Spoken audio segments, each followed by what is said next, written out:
I'm Catherine. I'm Courtney. I'm Soraya Robertson. And Frayla Bondoc. I am Allison Arcega Falaminiano, one with a really long last name. So this is our quality improvement project, and it's on supply chain management. So when we were identifying the problem, we were obviously rotating on the unit and trying to see what things that other nurses that were working on the unit or CNAs think that the unit could improve on, just because we hadn't been there very long. So we found that supplies shortage was something that the unit could possibly improve on. And we looked at why it could contribute to nurse burnout, how it could affect patient care, and just how it affects the overall time management of the nurses that are working on the unit.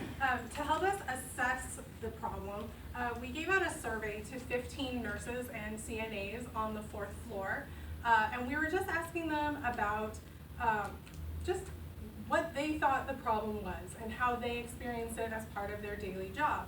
So we asked them about how availability was impacted by them wasting supplies or by supplies not being available, what kind of time they thought they spent looking for supplies every day and spent looking for supplies that weren't there. They did estimate it was about 1 hour a day and 3 hours in their weekly schedule. We also looked at the financial impact and whether the staff thought they had a financial impact on the hospital by wasting supplies. And they did say that they thought they wasted supplies probably on a daily basis. And part of that is just because they have no control over what needs to be wasted at the end of the patient's stay. And they did think that it impacted their patient care. Patients want their care when they want it, and when we have to say we don't have the available supply, it can impact the care. And then finally, we asked them about which supply they thought was missing the most. We got a lot of different answers, but the most popular ones were saline flushes, pill crushers, and insulin supplies. Okay, so studies have shown that about 10% of the time spent on wasting time looking for supplies is pretty much regular. So like if you think about it in a 12-hour shift, like Kat actually mentioned, it is about over an hour of wasted time looking for supplies, trying to pretty much finish a task where they could have been spending that on a better quality improvement or like better patient care for the patients. As far as the financial impact, we couldn't really find anything that was like any information directly here in Las Vegas, but when we did our research, we did see that later Courtney will touch on it on like improvement. RFID is a big thing now in a lot of the bigger hospitals in the other cities, and they did estimate that in a 200-bed hospital you could save about $200,000, which would decrease the cost of supply to 10%, and that could be money used elsewhere within the hospital budget. So I think it'll be a great thing if RFID is something that is implemented maybe in the near future or distant future, depending on what is going to happen with the hospital. So Allison mentioned implementing something like RFID, and how that affects patient care is being able to connect the supply used specifically by a patient with the patient's outcome. So we could track, we used this supply and this is what happened. And that would definitely reduce the variability in the care if we sort of standardize, this is what we use and this is how we do it.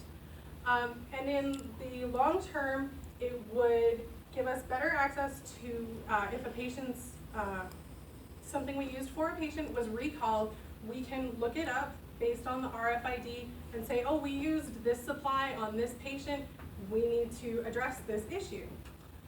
And we would be able to more accurately estimate the cost of a patient's stay.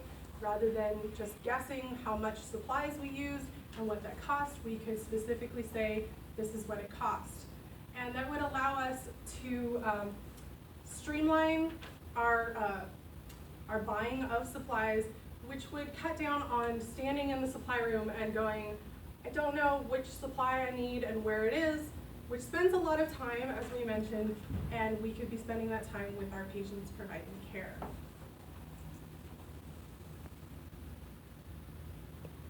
Or playing cards, whatever you want to do.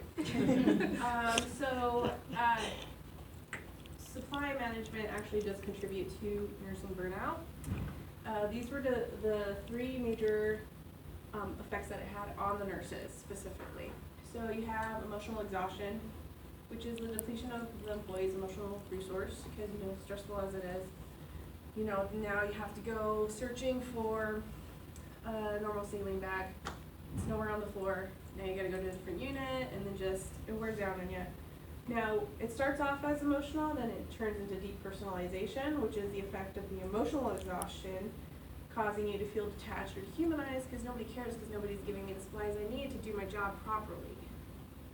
Then it leads to just lack of personal accomplishment, because here you are trying to do your job, trying to save somebody's life, trying to heal, and you're not fulfilling that to the level of care that you personally have towards your patient. And so now you feel incompetent and unproductive because you have this, and it's a tiny, tiny thing that can be fixed, and how great of an emotional impact it has on you. It's sad, very sad, but out of all the healthcare workers, paramedics, doctors, specialists, nurses have a 3.5 chance of higher burnout related to this specific gap in management. So that is that. So hospitals chose to implement this to better track their inventory. It could lead to an overall financial decrease in hospital spending on supply chain management. And the way it works, it's kind of like the scanners that they use for meds and patients. So you would just scan the patient's ID, and then you could scan, it goes more than just supplies. You could scan lancets, flushes, you could do beds, patient's IV poles, things like that, so that way they're not either getting charged for unused things, and that can help patients, say more positive things like, oh, they didn't charge me for more than I used, quality improvement, things like that.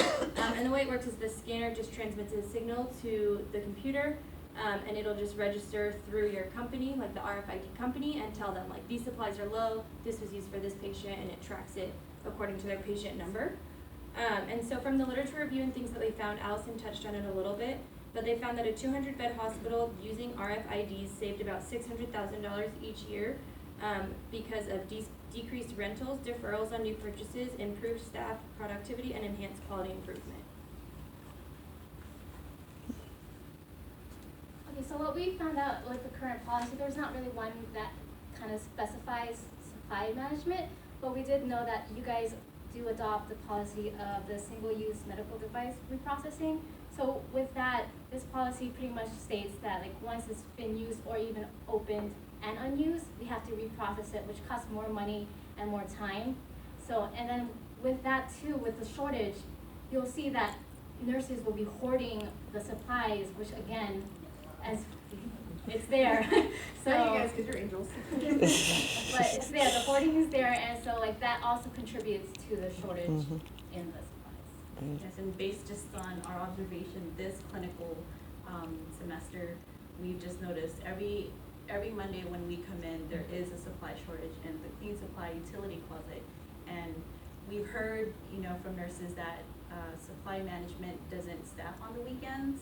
I don't know, we weren't ever able to really interview anybody from supply management, because when we would see them on the floor, they're busy and we're busy, so we couldn't really interact with them, and we couldn't really get straight answers. So if they're not staffing on the weekends, that leaves Monday short on supplies. So maybe if there's any way to communicate with them, or we even came up with a kind of sushi, we call it the sushi sheet, kind of like a sample, just a sample, maybe this is what we can do for the time being if RFID isn't something that we're going to do. We only have a few copies, but it's just kind of like, hey, a list of all the supplies in the clean utility closet, and kind of the nurses will check mark it off and say, hey, this is something we need right now, or we don't need this, don't bring this up. And it's kind of just like, give it to the charge nurse later before supply chain comes up, and then they can submit it to supply chain or give them a call and be like, hey, these are the supplies we need. Don't bring these because this is what we don't need. And it's kind of better use of resources. So, we're just hoping something could be done about it, because, like I said, every Monday when we come in, we do see that it's kind of bare to the bone sometimes in the clean utility. Okay, so in conclusion, you're gonna be cutting down on time wasting. So it's like they said, an hour of your day, that's like an extra lunch break, right? Contributes to nursing burnout. Like I mentioned before, the three ways it causes burnout with the nurses. Financial impact, that's a little over $500,000 every year that you'd be saving. Overall patient care, just reviews of current policies, maybe, just not that they're bad, but just maybe that's an area which we can improve. And then cut down on waste, which doesn't necessarily mean that there's an because it sounds like maybe there's an oversupply if you're wasting. It's not, it's the hoarding that causes an excess loss of the little supply that you already have. So that is it. Thank you. Any questions?